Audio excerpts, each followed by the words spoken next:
Hello friends, welcome to the session. Today we are going to discuss theory of two swords.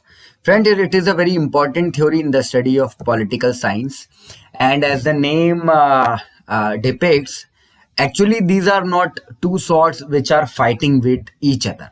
The theory is about the two organs of the God, we can say, which the Almighty utilizes to transact his businesses. It is also known as the Gelasian theory of two swords, and the claims to universality advanced by the medieval church brought it into close relationship with ancient human institution, the state.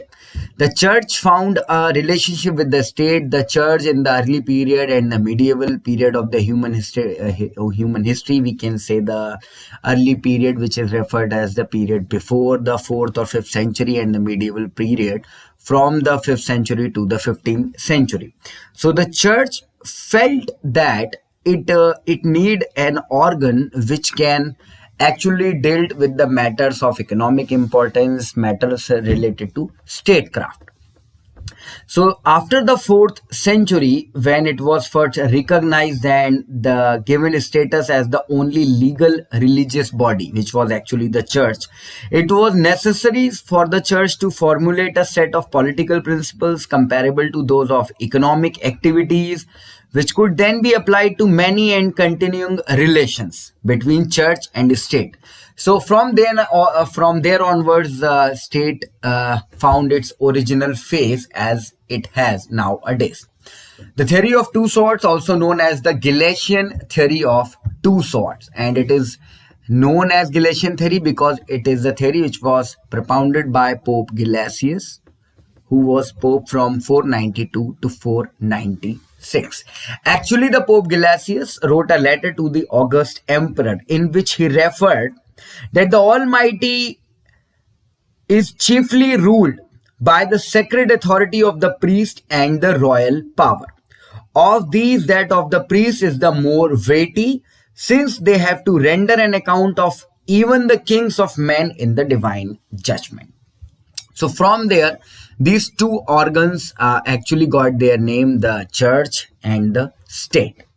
Medieval thinkers also used to think that Christianity, the Christian society, was one which was embracing for all men. The Christian society was doing the religious work for the whole of the mankind, and to satisfy human needs, God decreed that this society should be ruled by two governments. Okay, you understand? Which derived not only their reason for being, but also their powers from him. So both the church and the state got their powers from the state, from the Almighty, and they are bestowed with the responsibility to function in their own domain. The church is, of course, deal with the spiritual things, and the royal power deal with the temporal things. And the temporal here means the earthly things. So if we go into the principle which govern this theory, the principle were expressed in a form which was the common property of early medieval thinkers by Pope Gelasius. It was called the theory of the two swords on the basis of an incident recorded in Luke 22 verse 38, when Jesus replied to the disciples. One of the disciples of the Jesus asked him a question about the statecraft and all the thing. Then he replied, "It is enough." And why Jesus replied so? Because the disciple was having two swords with him, and Jesus provided that inference. These are the two swords which are required to govern this earth. One sword being the church and another being the state. Okay. Other contexts in this regard are also available in the medieval doctrine on the relationship of church and state, as explained by Pope Boniface VIII. We are taught by the words of the gospel that in this church and under her control there are two swords, which are dealing with the spiritual and temporal things, and the one dealing with the spiritual things is the church and the another one is the state. Now we understand that these two are complementary to each other. These are not the two swords which are fighting with each other. Actually, these are complementing each other.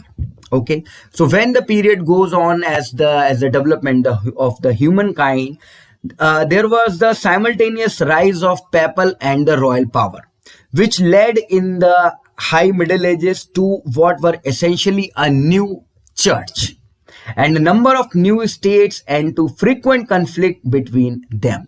So they are being complementary to each other. The church and the state, they are complementary to each other, but the instances have been observed over the period of the time when there were conflict between them. Basically, these contests developed from the fact that during the dark age is referred to a period when the religionism was at its low. There were no, we can say the temporal things have attained a majority in the thinking of the people. So basically, these contests developed from the fact that during the dark ages, both institutions had entered into the wide and ill-defined areas.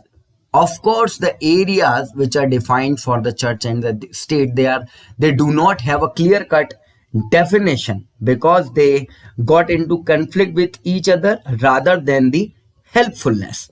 The papacy resented the control which temporal authorities, temporal in the sense the state authorities were exercising over the church, and the secularization which that control usually involved. The kings were not happy with the special position provided to the church and its clergies, and they were not working in their domains also. The property of the church, which was actually the aggregation of wealth in medieval state, was exempted from the royal taxation. That is why the kings, the royal rulers of those time were not happy with the situation of the church. And if we look at history, the major conflict which we can observe was in the 11th century, we can say, when Pope Gregory VII denounced the prevailing practice by which bishops and their abbots were inducted into the royal office. So the period is also have some history of conflicts into themselves. So if we go back to the theory itself, the theory of two swords provides a separation of power with the feeling of helpfulness between each other. But of course, the first, that means the church, and the second, it means the state. The first wielded by the hands of the priest, the second wielded by the hands of the kings and the soldiers, but at the wish and by the permission of the priest. As per the theory of swords, the papacy, the popes, are actually the rule maker, and the kings and the soldiers are working on their behalf. So this theory, of course, as you are seeing here, it is somewhat, we can say, controversial in nature. The investiture controversy involved England, France, and the Holy Roman Empire. Gregory directed most of his attention to the empire. Perhaps he believed that the secularization of the church had proceeded the furthest. Okay, so the instances have been observed where we can say there was the conflict between the church and the state. The relationship was not so sweet over the period of time. Two swords doctrine came to mean that the Pope possessed both swords, one directly and another indirectly, and granted the temporal sword, the power of the king, to the ruler. Therefore, the papacy had the right to depose the king and emperors. The papacy came to be understood as a corporation of corporations. Okay, so these are some important points here to remember.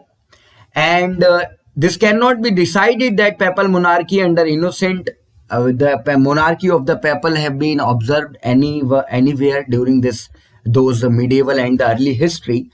But this controversy have gone so long.